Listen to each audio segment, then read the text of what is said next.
Corona के नए variant से संक्रमण के जोखिमों के बीच देश के कई राज्यों में इन दिनों मंकी फीवर के मामलों के बढ़ने की भी खबर है।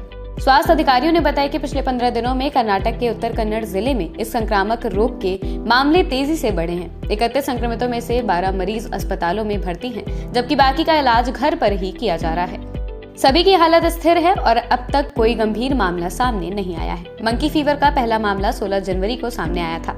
मंकी फीवर को कैसानूर फॉरेस्ट डिजीज यानी कि KFD के नाम से भी जाना जाता है। स्वास्थ्य विशेषज्ञों ने बताया कि जानवरों से इंसानों में इस रोग के प्रसार का खतरा हो सकता है। बंदरों के शरीर में पाए जाने वाले टिक्स यानी कि किलनी के काटने से इसके इंसानों में फैलने का खतरा रहता है।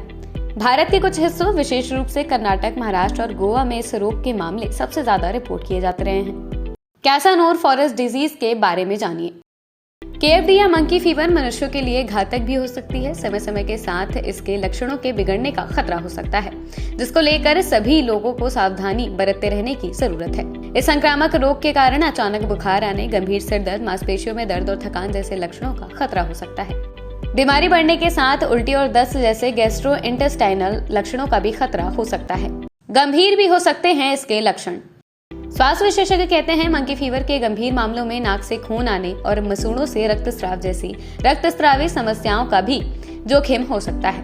कुछ लोगों में कपकपी, चलने में असामान्यताएं और मानसिक भ्रम जैसे कि न्यूरोलॉजिकल जटिलताएं उन्नत हो सकती हैं। मंकी फीवर की समस्या में त्वरित उपचार और लक्षणों का शीघ्र पता लगाना महत्वपूर्ण है। मंकी फीवर का इलाज और बचाव। मेडिकल रिपोर्ट से पता चलता है कि KFD के लिए कोई विशिष्ट उपचार नहीं है, लेकिन लक्षणों का पता लगाकर संबंधित समस्याओं के जोखिमों को कम करने के लिए प्रारंभिक उपचार दिए जाते हैं।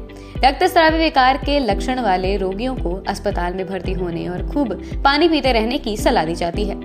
स्वास्थ्य विशेषज्ञ कहते हैं सभी लोगों के लिए मंकी फीवर से बचाव करते रहना जरूरी है। KFD के लिए टीके मौजूद हैं। इससे संक्रमण से बचाव और बीमारी के गंभीर रूप लेने का खतरा कम हो सकता है। अगर आप प्रभावित इलाकों में रहते हैं तो टिक्स के काटने से बचने के लिए सुरक्षात्मक कपड़े पहनना सुरक्षित तरीका हो सकता है।